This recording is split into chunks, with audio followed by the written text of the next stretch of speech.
Cheers, good morning. This is Waylon Lewis of Elephant Journal, and I'm here with my vintage Celestial Seasonings mug to offer our endorsements on City Council. And our perspective, we welcome disagreement as long as it's respectful. I disagree with many of the people running and many of the issues before us from time to time. So this is not meant to be the only right way, but we're going to offer some good info. And I say we because there's a pretty large community here. We have nearly 60,000 on our Boulder community page, and we've been active in interviewing and featuring city council candidates and been active in the issues before us for many years. I myself grew up here. I went to Mapleton. I went to Whittier.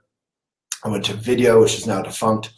It was a Buddhist-inspired private school. And I came back and stayed because of, well, first of all, the Buddhist community, which helped kind of mentor and train me, but mainly because I'm an environmentalist and an entrepreneur and business person. And this is a community that offered green equals green, that a green, responsible city governance and active citizenry can actually equal a resilient and innovative and fun business community. So this is one community where I really don't think we have to choose one or the other.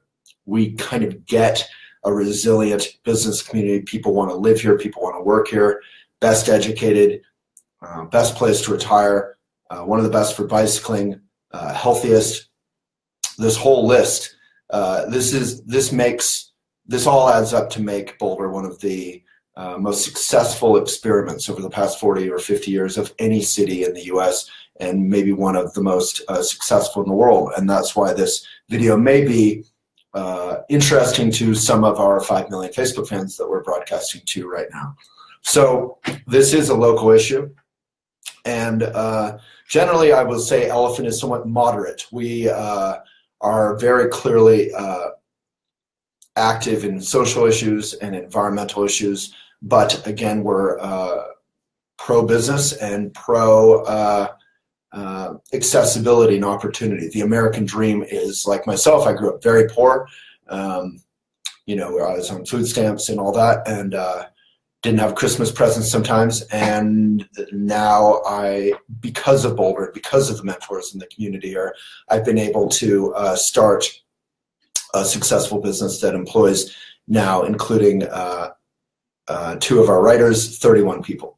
So, and we have an office right off Pearl, and everything's happy because of Boulder, one of the happiest cities in the US. So without further ado, we have a limited number of issues before us. It's a pretty simple year. There's the LOP. I like to think of it as LOP, like lopping off Waylon's head when you disagree with me here. The ballot issue 2L, 2O, and 2P. Those are all around muni, as people who call it, who don't actually know what it's about. Municipalization. Municipalization is a Republican issue. It's a liberal issue. It really doesn't matter. Republican cities have done it. And liberal cities have done it. No one's done it for quite a while, and this is why Excel, who controls our energy here, like the electricity that's powering this laptop, we're one of the most coal-heavy cities in the entire U.S., and we're seeking to change that. I grew up with asthma. We can change the air quality for the better. We can address climate change, which I think all of us on either side know is serious. And addressing our energy use is a way to address maybe 85% of what we need to around climate change. And yes, there are other wonderful things like encouraging bicycling or composting, whatever that we can do as a city, but it's not either or. We can do all of it, and we need to. So what's happening in Boulder generally is very scary to some people, including myself. Boulder historically has been this weird little Portlandia town with a strong business community and a strong environmental community and great governance.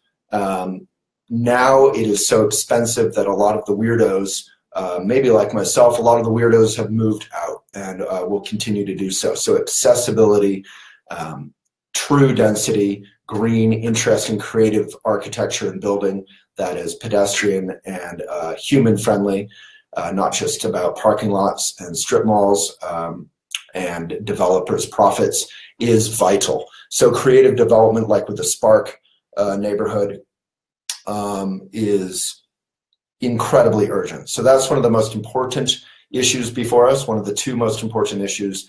And any candidates who are not anti-development, but who are pro-mindful development, for lack of a better word, that's our slogan, it's about the mindful life, those candidates are ones I want to support. It doesn't help to be YIMBY, to say yes to everything, and it doesn't help to be NIMBY, to say no in my backyard to everything. I like to think of myself as a MIMBY. I will consider things, maybe in my backyard. So that's one of the key issues, is affordability. Not just affordable housing, but affordability for the middle and lower classes. We are infamous for not having great diversity here, although we have a very strong Latino community and other communities here. But we do need to protect what's left of our class diversity, or we're just going to become a boring, yuppie town that no one, including myself, wants to live in. And we need affordability so that even the Googles of the world, Google just moved here, can afford, their employees can afford to live here. And as someone covered recently, Google employees don't make as much as you think of overall. It's a whole range. So every business needs affordability. So my staff can all afford to live here. And I have a drinking problem, like an airplane. All right, so that's affordability. That's not exactly on the ballot, but I would suggest that you look very carefully and reject candidates who are just pro-developers. There are certain candidates like Bill Rigler, Jan Burton, probably a couple others who you see their signs on every developer's yard. I would be cynical about those candidates for that reason. Bill is a personal friend. Jan has been on my talk show about green building. No one's an enemy here. No one's a bad person. Everyone hopefully is a good person, but I am cynical about their candidacies because of their relationships with development and with business community. Again, a business community in Boulder must be a holistic thing. We have to be green and progressive and all these things, and that's why we have a progressive or a resilient business community and an innovative one. So the other major issue before us is municipalization, which I touched on. With one fell stroke, and we're close to the end zone now, we can begin to really address climate change in a responsible way as a city. And as we have done so, we've been featured on the front page of New York Times, etc. This is why Excel Energy hates and fears what we're doing. They cannot afford to lose even a small fight here. And we are a small fight for them. They've buried us in money. We are not spending $13 million a year, as fearmongers like to say. We might have spent that much total. The tax before us will cost me about $1 a month. It's an extension of a tax I'm already paying. It'll cost some people who use more energy $1.50 a month. It'll cost some people who use less energy 50 cents a month. This is literally less than I spend on one sip of espresso at Boxcar or whatever. This is nothing, and we are so close. The recent PUC deal was kind of not all bad and not all good. It has some realistic challenges, and it showed us the path forward.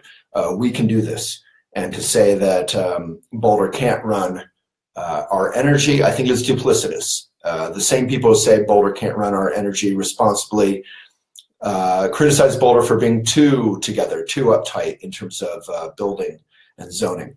The same people are irritated with the city of Boulder for telling them what they can and can't do with their garage and their backyard because Boulder is too together in certain ways and can be uptight. And I hear that Boulder is tough on small businesses, friends of mine, and if I were running, I would help to make it less uptight in that way.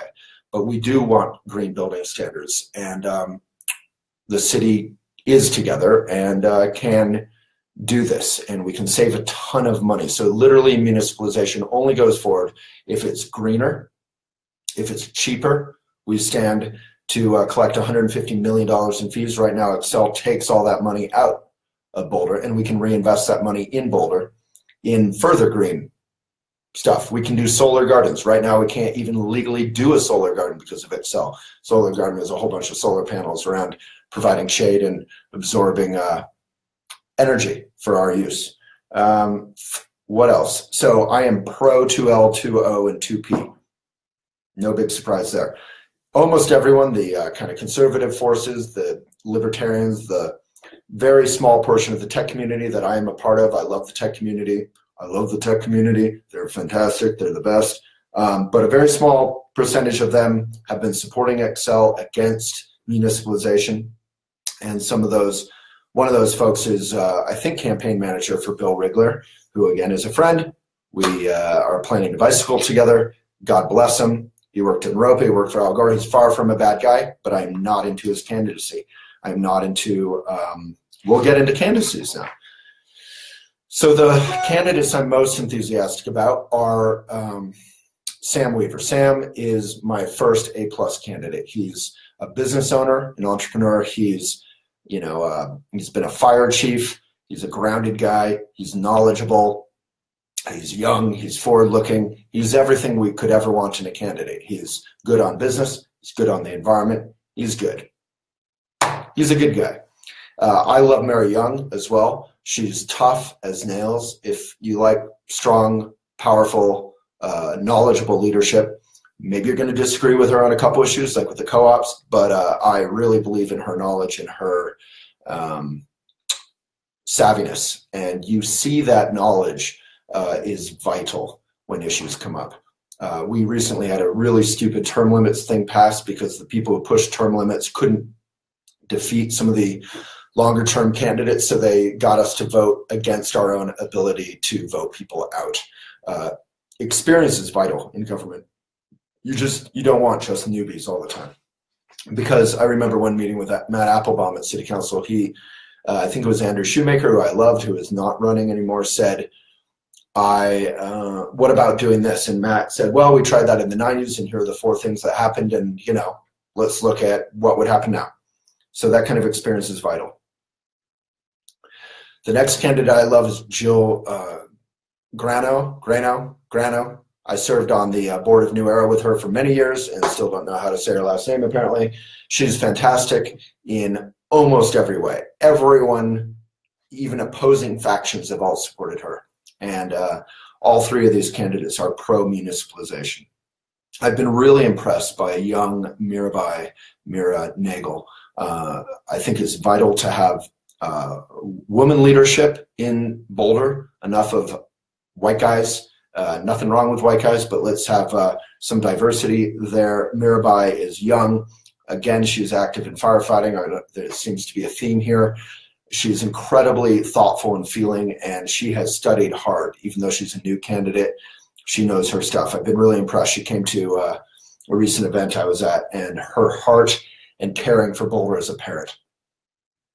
John Gerstle is someone I've loved for many years and respected. The guy defines good humanity. He is incredibly grounded and not partisan about things. He's grounded under pressure, and he'd be a fantastic candidate.